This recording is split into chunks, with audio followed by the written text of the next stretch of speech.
بسم اللہ الرحمن الرحیم۔ دوستی حضرت علی علیہ السلام کی نظر میں، تالیف جعفر شیخ الاسلام، ترجمہ شاہ مظاہر حسین۔ 8ویں فصل، پائیدار دوستی۔ صحیح اور سچا دوست وہ ہے جو اپنے دوست کی ضرورتوں سے واقف ہو اور اس کا انتظار نہ کرے کہ دوست اس سے اپنی ضرورت بتائے تو وہ پوری کرے۔ کوئی صاحب امام سجاد علیہ السلام کے سامنے اپنے تعلقات اور دوستی کی تعریف کر رہے تھے اور یہ بتا رہے تھے کہ میرے بڑے اچھے اور بے تکلف دوست ہیں۔ امام نے پوچھا، یہ بتاؤ تمہاری دوستی کی حدیں کیا ہیں؟ کیا تم اپنے دوست سے اس حد تک بے تکلف ہو کہ اس کی جیب اور تمہاری جیب میں کوئی فرق نہیں رہ گیا ہے؟ حساب دوستاں درد دل ہوتا ہے۔ اس بات کا خیال نہیں رکھا جاتا کہ دونوں ایک دوسرے پر کتنا خرچ کرتے ہیں، یعنی ایک دوسرے کے مال میں کوئی تعین نہیں کی جاتی۔ کیا تم اس کی جیب سے بغیر اس کی اطلاع دیتے ہوئے اپنی ضرورت کے مطابق نکال لیتے ہو اور ضرورت پوری ہونے کے بعد تم نے جتنا لیا ہے اس کو واپس بھی کر دیتے ہو؟ ان صاحب نے فرمایا، مولا ابھی ہماری دوستی درجے کو تو نہیں پہنچی ہے۔ تو امام نے فرمایا، پھر ابھی تمہاری دوستی پائے کمال سے بہت دور ہے۔ دوستی کا بلند ترین درجہ یہ ہے کہ انسان دوست کے فائدے کو اپنے فائدے پر مقدم کرے۔ آپ جب بھی دوستی کی اس نایاب قسم کو حاصل کرنے میں کامیاب ہو جائیں تو اس کی قدر کریں اور اس کا احترام کریں اور اس کی محبت کو برقرار رکھیں۔ مولا کائنات علی ابن ابی طالب علیہ السلام ایسے دوست کی پہچان کے سلسلے میں فرماتے ہیں، تمہارا سچا بھائی تو صرف وہ ہے جو ہمیشہ ہر حال میں تمہارا ساتھ دے اور تمہیں فائدہ پہنچانے کے لیے اپنا نقصان برداشت کر لے۔ اس میں کوئی شک نہیں، اس طرح کی دوستی کی بہترین مثال علیہ السلام کی پیغمبر سے دوستی ہے۔ تاریخ شاہد ہے کہ مولا کائنات علی ابن ابی طالب علیہ السلام نے سینکڑوں بار خود کو خطروں میں ڈال کے پیغمبر کی جان بچائی، اسلام کی عصمت کو دوبالا کیا اور خدا کے دین کو استقامت بخشی۔ دوستی کی بنیاد اگر سچائی، محبت اور ایثار پر رکھی جائے تو دوستی ہر حال میں پائیدار ہوتی ہے۔ وہ دوست بہت قابل احترام ہیں جن کی دوستی کی جڑیں تو رس ہیں، دوستی کی غرض رضائے خدا کا حصول ہے، اور جن کی دوستی خود غرضی کی بیماری سے محفوظ ہے۔ آئینِ حدیث، یاران خدا۔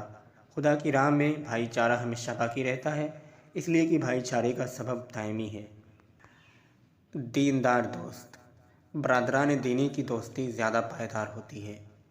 صاحبان دین کی مودت بڑی مشکل سے منقطع ہوتی ہے، بلکہ اس کی ثبات و بقا دائمی ہوتی ہے۔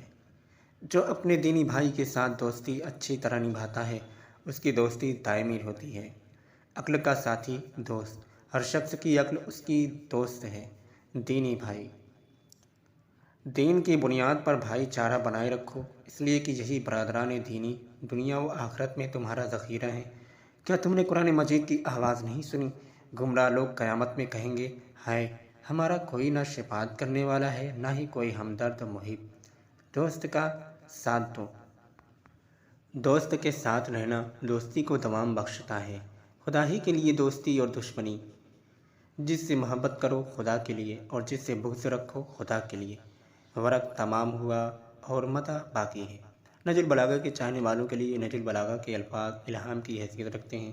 زمانہ گزر گیا، وقت کے دھارے بہتے رہے، تاریخیں ثقافت و تہذیب نو بنو کی تخلیق کرتی ہیں، رسمیں روایتوں میں بدلیں اور روایتیں قدامت کا لباس کہنا پہن کے دفن ہوتی رہیں، لیکن نہج البلاغہ کے مکتوبات کی گہرائی و گیرائی، ہمہ گیری اور ہم جہتی پر وقت کا اثر ہوا، نہ زمانے کا، بلکہ وقت اور زمانے کے ساتھ جیسے جیسے فکریں روشن اور دماغ منور ہوتے گئے، کلام امیر المؤمنین علیہ السلام کی جلا بڑھتی گئی اور نکھار میں اضافہ ہوتا گیا۔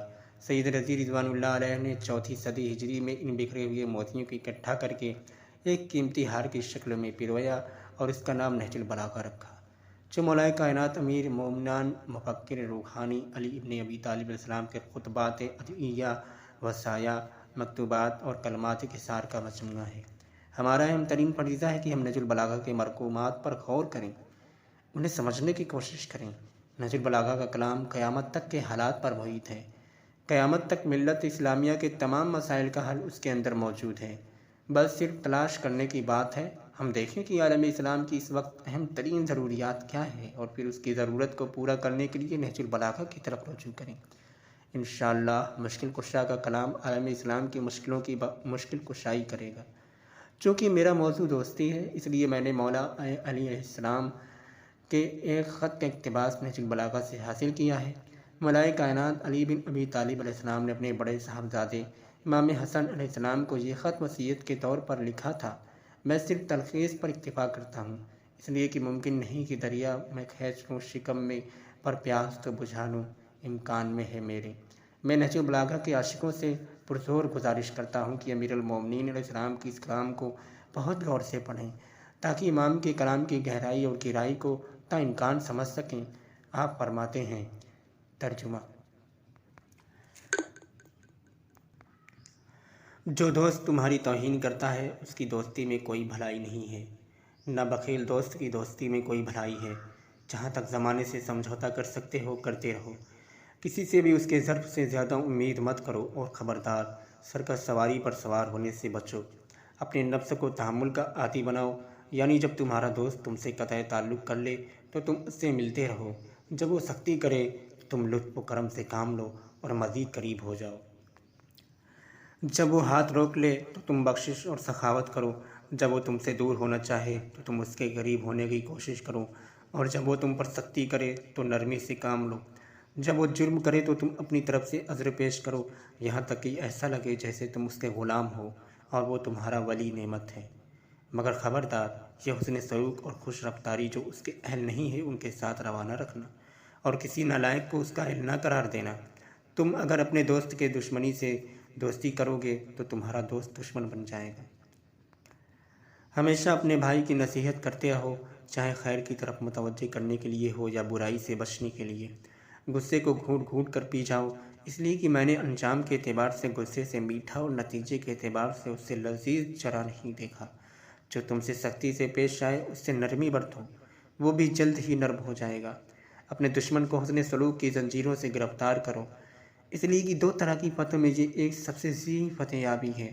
اگر اپنے دوست سے قطع تعلق کرنا چاہتے ہو تو اس طرح جدا ہو کہ ملاپ کی گنجائش باقی رہے، تاکہ اگر کبھی اس سے ملنا چاہو تو بے تکلف مل سکو، اور جو تمہارے بارے میں حسن ظن رکھتا ہے اس کے حسن ظن کی اپنے عمل سے تصدیق کر دو۔ اپنے بھائی کے حق و آئین کے پرجوش تعلقات پر بھروسہ کر کے ضائع نہ کرنا، اس لیے کہ جس کا حق تم ضائع کرو گے وہ تمہارا بھائی نہیں رہ جائے گا۔ بدترین افراد کو ہرگز اپنا ساتھی نہ بنانا۔ جو تم سے الگ رہنا چاہتا ہے اس سے خواہ ملنے کی کوشش مت کرو۔ اپنے بھائی سے قطع تعلق کو ملاپ سے قوی تر نہ کرنا، اور برائی کو نیکی سے زیادہ طاقتور مت ہونے دینا۔ تم پر کوئی ظلم کرے تو اس کے ظلم کو بھاری مت سمجھنا، اس لیے کہ وہ تم پر ظلم کر کے خود کو نقصان اور تم کو نفع پہنچا رہا ہے۔ جو شخص تمہیں خوش کرے اس کا بدلہ برائی نہیں ہے۔ الحمدللہ رب العالمین۔ یہ کتاب ختم ہو گئی۔ انشاءاللہ آپ کے لیے ایک نئی کتاب جلد ہی آئیڈیو کی جائے گی۔ آپ بتائیں کہ یہ ہماری کتاب آپ کو کیسی لگی۔